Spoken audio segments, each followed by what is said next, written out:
Today, we're going to dive deep into Proverbs chapter 3. It's a passage so many of us know, or at least think we know. But we're going to peel back the layers and see that it's so much more than just a list of wise sayings. It actually points us to the very heart of what it means to live a life with God. You know this verse, right? It's on posters, it's in songs, it's powerful for sure. But it's not just a standalone quote.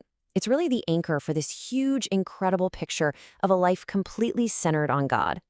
So let's get one thing straight right from the start. Proverbs 3 is not a self-help guide. It's not a checklist for moral improvement.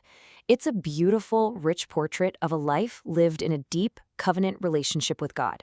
And more than that, it's an invitation for you to step into that very life. Okay, to really get this, we have to travel back in time. We have to understand the original setting. This wasn't just written as a book of general advice for everyone. It started out as the personal instruction of a father to his son, right there in ancient Israel. Now here's what's so cool about this. Lots of ancient cultures had their own wisdom literature, right? But Israel's was totally unique. It wasn't just about how to get rich or be successful in society. No, it was all about training a son to live faithfully inside of Israel's special covenant relationship with God. And this really breaks it down for us. You know, worldly wisdom, it's all about climbing the ladder, about self-improvement. But the wisdom we see in Proverbs, it has a totally different goal. It's about faithfulness. It's about your relationship with God himself. The aim isn't just a better you, it's total loyalty to the one who is life itself. So that brings us right to the core of this chapter. Everything else in Proverbs 3 really flows from this one central idea, this call to put our complete, unwavering trust in God. You'll see this amazing pattern all through the chapter. There's a command, and it's followed by a result. For instance, honor the Lord with your wealth, that's the command, and the result? Your barns will be filled. This structure isn't a magic formula. It shows us a deep truth. When we align our lives with God's design, the natural outcome is genuine flourishing. And that brings us back to our main verse. You know, in the original Hebrew, the language is just so vivid. The words for trust and lean aren't abstract ideas.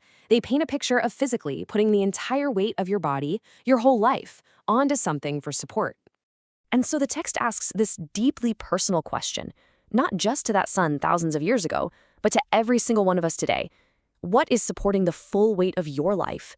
Are you leaning on your own understanding, your own strength, or are you truly trusting in the Lord? And it keeps going in verse 6. In all your ways, acknowledge him. Now, this doesn't just mean tipping your hat to God or a quick mental thought.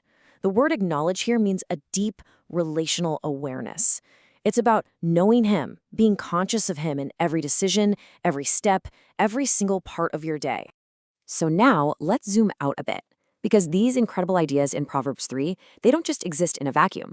They echo and resonate all throughout the entire unified story of the Bible. Just think about it. The call for love and faithfulness, that reflects God's own character that we see all through the Torah. That idea of total reliance on God, that's the heartbeat of the Psalms. Honoring God with the first and best of what we have, that's woven all through the law.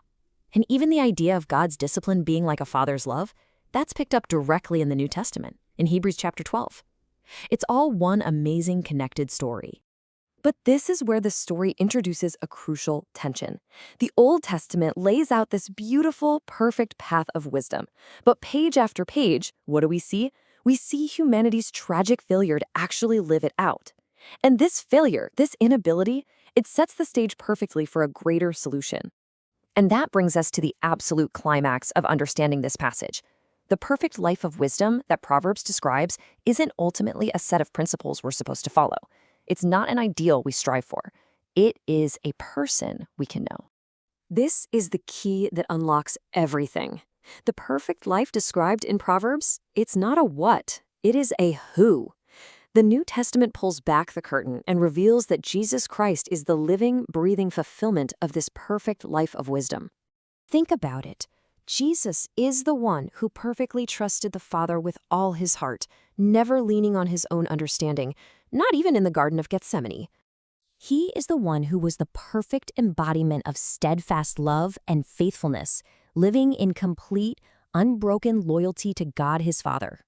And he is the one who perfectly acknowledged the Father in all his ways, living every single moment in that deep relational awareness and submission to him.